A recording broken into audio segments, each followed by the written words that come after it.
ناخذ اتصال. الطيب من ليبيا، السلام عليكم. عليكم السلام والرحمة. مرحبا يا الطيب، أخبارك؟ الله يعافيك. وعليكم السلام والرحمة. تفضل. الله يسلمك، الله يعافيك. عندي سؤال خارج الخلقة. تفضل سؤالك. عندي سؤال خارج الخلقة. قول سؤالك يا الطيب. يا شيخ أنا والله كنت صايم 100 وفي بالليل كنت نايم مع الولية تمام.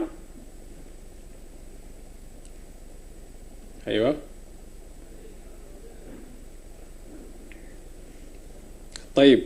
وكنت فجأة كده قمت استعملت الولية، وكنت قاعد نستعمل الولية والإناء أذن والأذان غير. الأذان الأخير، قول الأذان الأخير ولا الأول؟ الأذان الثاني. رايدين شنو؟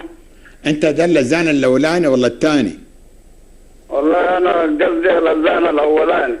ده أنت بتعتقد ده الأذان الكتب فيه ده الأذان الأول ولا الثاني؟ الأذان الأولاني، لكن هو غير بقى الأذان الثاني. رايدين شنو؟ سمع، أنت بعد ذاك لما سمعت الأذان قمت طوالي ولا واصلت الشغل؟ ها؟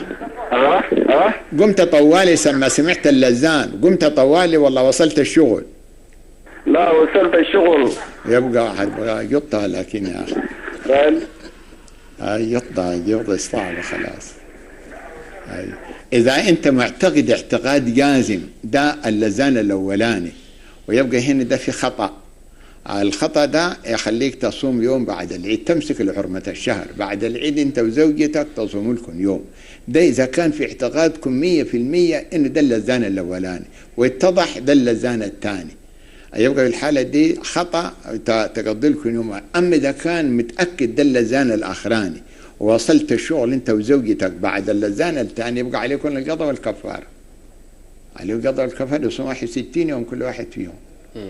يبقى هنا ده نحن ما بنعرف الحاصل ليك. الحاصل ليك بأنه أقول لك إذا كنت معتقد إنه ده الأذان الأولاني وعملت الشغلانة دي، يبقى خلاص نقول أنت اتضح بعد ذاك هو الأذان الأخير، يبقى معناته أنت فطرت بعد طلوع الفجر، تقضي اليوم ده عن طريق الخطأ تقضيه بعد العيد.